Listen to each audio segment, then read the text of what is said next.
दोस्तों अब हमें समझना है कि मांग एवं पूर्ति दोनों में एक साथ परिवर्तन हो तो फिर साम्य कीमत पर क्या प्रभाव पड़ेगा। जैसे कि हमने ये देख लिया कि मांग में परिवर्तन और पूर्ति में परिवर्तन किस दिशा में जाए, तो यदि उनकी हम दिशा निर्धारित करें तो मांग में जब हम परिवर्तन करते हैं तो सेम दिशा में गमन होता है कि मांग बढ़ती है तो कीमत भी बढ़ती है और मांग कम होती है तो कीमत भी कम हो जाती है। तो ये तो क्या हुआ, समान दिशा में, मतलब कि एक ही दिशा में परिवर्तन होता है। और जब पूर्ति में हमने परिवर्तन करके देखा तो पूर्ति में परिवर्तन जब हमने पूर्ति को बढ़ाया तो उससे प्रभाव क्या पड़ा, कीमत कम हो गई, विपरीत दिशा में गमन किया। और जब पूर्ति को कम किया तो कीमत बढ़ती है। ठीक है, ये चार दशाएं जो थी इसमें हमने दोनों की समझ ली। अब हम एक जो कंडीशन क्या बनेगी कि भाई मांग और पूर्ति, यहाँ पर तो हमने जब पूर्ति में परिवर्तन किया तो मांग को स्थिर कर दिया था, मांग में कोई परिवर्तन नहीं किया। जब मांग में परिवर्तन किया तो पूर्ति को स्थिर कर दिया था। लेकिन यदि ऐसा हो कि दोनों में परिवर्तन हो एक साथ तब फिर क्या होगा, चलिए तो हम कंडीशन देख लेते हैं। पहली कंडीशन क्या होगी, सबसे पहले ये देखें। पहली कंडीशन, यदि मांग में वृद्धि हो पूर्ति से अधिक हो, मांग में जो वृद्धि हो वह पूर्ति से अधिक हो तो क्या प्रभाव पड़ेगा, मांग में वृद्धि ग्रेटर देन पूर्ति। अब ये कंडीशन निकल के आएगी, भाई दोनों बढ़ रही हैं लेकिन एक कोई तो ज़्यादा होगी, समान होगी, वो स्थिति भी समझेंगे। अभी हम पहली कंडीशन क्या समझ रहे हैं, दोनों में वृद्धि हो रही है, पूर्ति में भी वृद्धि हो रही है, मांग में भी वृद्धि हो रही है, लेकिन मांग में ज़्यादा वृद्धि है, पूर्ति में कम वृद्धि है। चलिए इसका ग्राफ बनाते हैं और समझते हैं। छोटे छोटे हम ग्राफ कर लेते हैं ताकि हमें समझ में आ जाए। चलिए ये एक्स एक्सिस, ये वाई एक्सिस, यहाँ पर हम कीमत को प्रेजेंट करते हैं वाई पर, कभी लिखना भूल जाएं तो उसको ध्यान में रखना है। मांग और पूर्ति को हम हमेशा एक्स एक्सिस पर प्रेजेंट कर रहे हैं। सबसे पहले हम दोनों ही ग्राफ बना लेंगे। एक तो हो गया ये हमारा पूर्ति का, तो इसको कर लेते हैं एस एस, और एक हो गया ये हमारा मांग का, तो इसको कर देते हैं हम डी डी। अब ये क्या है, हमारा ई बिंदु जो है ये क्या है, साम्य का बिंदु है। ठीक है, इसको इस प्रकार से आप छोटे छोटे डॉट से यदि मिला लेंगे तो हमें अच्छे आसानी से समझ में आ जाएगा। अब देखिए हमें क्या करना है, मांग में वृद्धि करना है पूर्ति से अधिक।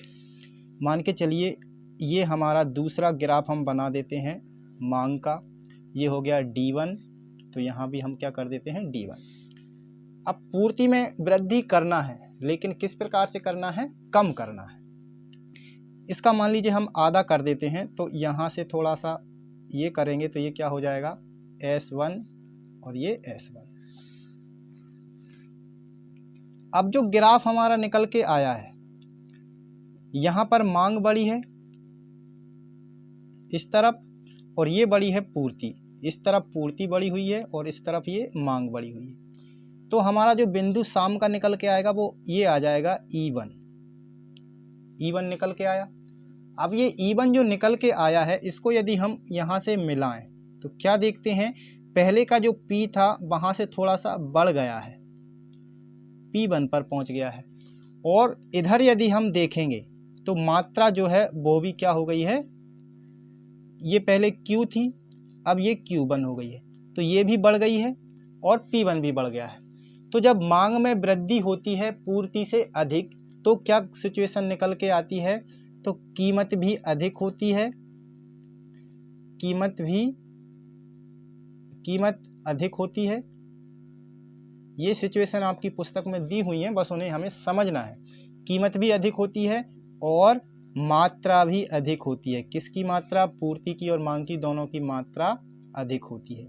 ये तो हो गई हमारी पहली सिचुएशन कि भाई पूर्ति में और मांग में वृद्धि हो लेकिन मांग में ज़्यादा वृद्धि हो पूर्ति से और पूर्ति में कम हो मांग से। चलिए ये पहली सिचुएशन हो गई। अब दूसरी सिचुएशन क्या देख लेते हैं हम, फिर से वृद्धि करते हैं, इसका उल्टा करेंगे तो देखिए तो क्या होगा, तब भी इसी प्रकार से होगा, तब कीमत कम हो जाएगी और मात्रा भी कम हो जाएगी। अब क्या कर लेते हैं हम, इसमें पूर्ति में वृद्धि कर लेते हैं, किससे अधिक, मांग से अधिक। पूर्ति में वृद्धि ग्रेटर देन मांग, यानी पूर्ति और मांग में वृद्धि तो हो रही है लेकिन मांग में जो वृद्धि हुई है वह पूर्ति से कम है। अब इसका ग्राफ हम बनाएं तो ग्राफ हमें सेम बनाने हैं। ये एक्स एक्सिस, ये वाई एक्सिस और ये यहाँ पर 0 है। अब चलिए सबसे पहले हम एक बना लेते हैं एस एस, ये हो गया सप्लाई पूर्ति वक्र, और एक हो गया डिमांड वक्र, ये हो गया डी डी। इतना हमने कर लिया। ये ई बिंदु जो है हमारा साम्य बिंदु है। अब क्या करना है, हमें पूर्ति में वृद्धि करना है। किससे ज़्यादा? मांग से ज़्यादा। तो मान के चलिए सबसे पहले हम ये मांग में हमने वृद्धि कर ली है, तो ये क्या हो गया D1। इतना समझ में आ गया। अब मांग से ज़्यादा वृद्धि करनी है हमें किसमें? पूर्ति में। तो मान के चलिए हम इस प्रकार से क्या कर लेते हैं, वृद्धि कर लेते हैं पूर्ति की।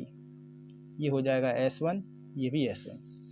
अब यदि देखिए ये जो बिंदु है कहाँ पर आ जाएगा, फिर यहाँ आ जाएगा।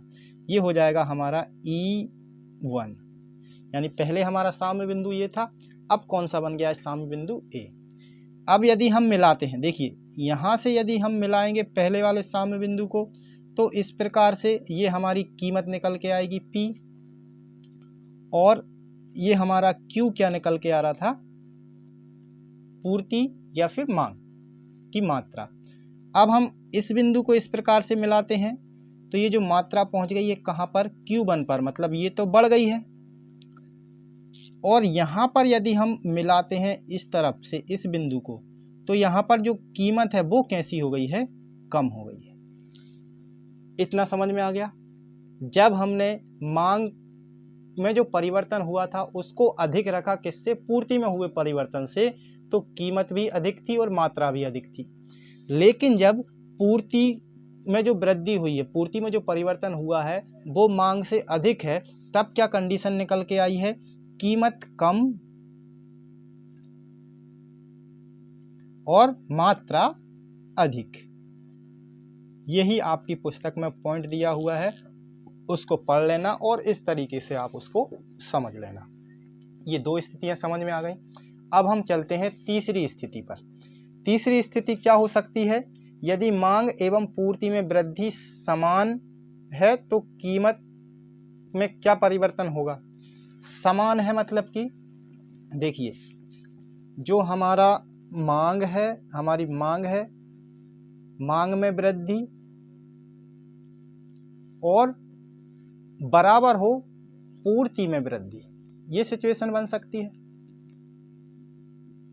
मतलब कि दोनों में वृद्धि हम कर रहे हैं और दोनों में समान वृद्धि कर रहे हैं। समान वृद्धि कर रहे हैं तो फिर साम्य कीमत पर क्या प्रभाव पड़ेगा, अब उसे हम समझ लेते हैं ग्राफ के द्वारा।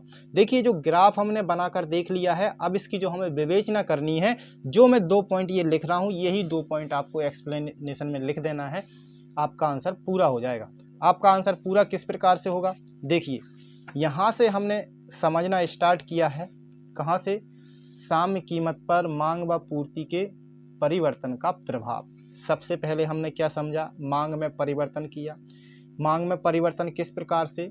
मांग बढ़ाकर देखी, पूर्ति को स्थिर रखा। मांग में कमी करके देखी, पूर्ति को स्थिर रखा। फिर दूसरी सिचुएशन में हमने क्या देखा? कीमत मांग को स्थिर रखा, पूर्ति को बढ़ा के देखा। फिर मांग को स्थिर रखा, कीमत पूर्ति को कम करके देखा। तो कौन सी सिचुएशन निकल के आई? यहाँ कौन सी सिचुएशन निकल के आई थी? ये मुख्य बिंदु हैं, इन्हें हमें ध्यान में रखना है। इन्हीं के द्वारा आप अपना आंसर तैयार कर पाएंगे।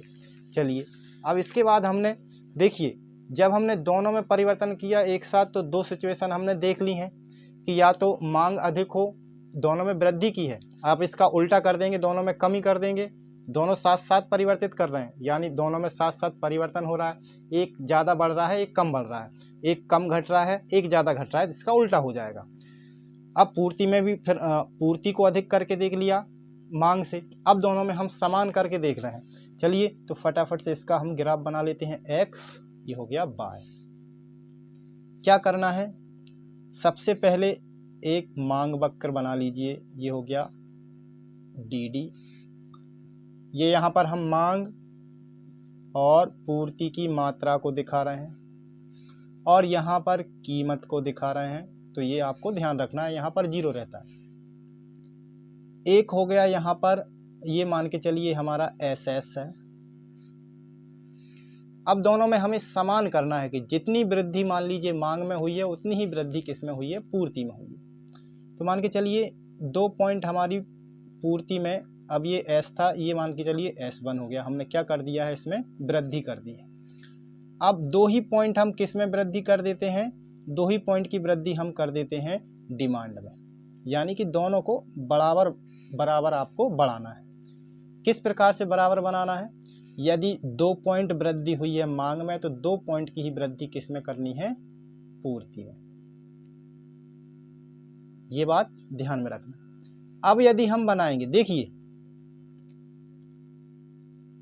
ये मान के चलिए हमारा D1 हो गया, ये D1 हो गया, और ये पहले का S था, ये क्या हो गया, मूल्य, मूल्य नहीं इसको करना है मूल, मूल मतलब कि पहले का, और इसका मूल वक्र कौन सा है, ये वाला। इससे यहाँ पर हमने किसको बढ़ाया है, मांग को बढ़ाया है, और यहाँ से यहाँ किसको बढ़ाया है, पूर्ति को बढ़ाया है। दोनों में समान मात्रा बढ़ाई है, मतलब कि 2 पॉइंट की वृद्धि की है हमने पूर्ति में, तो 2 पॉइंट की ही वृद्धि की है हमने मांग में। तब कीमत पर क्या प्रभाव पड़ेगा, अब देखिए जब बढ़ाई नहीं थी तब कहाँ थी कीमत, यहाँ पर थी, मतलब कि ई जो था वो यहाँ पर था, ई मतलब कि हमारा साम्य बिंदु या फिर साम्य कीमत। अब जब बढ़ा दिया है दोनों को बराबर तो कहाँ पर पहुंच गया है, ये ई यहाँ पर आ गया है E1। अब यदि हम इसको पॉइंट करें इस प्रकार से, दोनों को मिला देते हैं चलिए, तो ये तो उस समय मात्रा थी जब दोनों में वृद्धि हमने नहीं की थी। अब ये जो मात्रा यहाँ पर देखेंगे, हम इस पॉइंट पर देखेंगे तो यहाँ पर ये क्या हो गया है, Q, तो मात्रा में क्या हो गई है, वृद्धि। सबसे पहले इसी को रख लें, तो मात्रा किस प्रकार की होगी, अधिक होगी, यानी मात्रा तो बढ़ जाएगी, ये चीज लिख ली। इसके बाद अब क्या देखना है हमें, कीमत। तो कीमत हम यदि दोनों को इस प्रकार से मिलाएंगे, दोनों एक ही कीमत पर आएंगे। किस पर आ रहे हैं, दोनों एक ही कीमत पर आएंगे, मतलब कि दोनों में समान रूप से यदि हम वृद्धि करेंगे या समान रूप से कमी करेंगे तो कीमत कैसी रहेगी, स्थिर रहेगी। तो कीमत किस प्रकार की होगी, यहाँ पर स्थिर होगी, किसी भी प्रकार का परिवर्तन नहीं होगा। ये हमारे क्या है, ऑब्जर्वेशन है, या हम इसको क्या बोल सकते हैं कि ये हमारा विश्लेषण है। किसका, जब हमने मांग में वृद्धि और वस्तु की पूर्ति में वृद्धि समान रूप से की, तो विश्लेषण क्या निकल के आया कि भाई पूर्ति की और मांग की जो मात्रा है वो तो बढ़ जाएगी, लेकिन कीमत किस प्रकार की रहेगी, स्थिर रहेगी। इतना समझ में आ गया। देखिए आज के लिए इतना काफ़ी है, क्योंकि हमने काफ़ी ग्राफ समझ लिए हैं, 1 2 3 4 5 ग्राफ हमारे हो गए हैं। और समझना ये है कि आप जब बनाकर देखेंगे, अपने तरीके से उसको सॉल्व करेंगे तो और आसानी से आपको समझ में आ जाएगा। तो आज के लिए इतना काफ़ी है, मिलते हैं अगली क्लास में, तब तक के लिए जय हिंद, वंदे मातरम।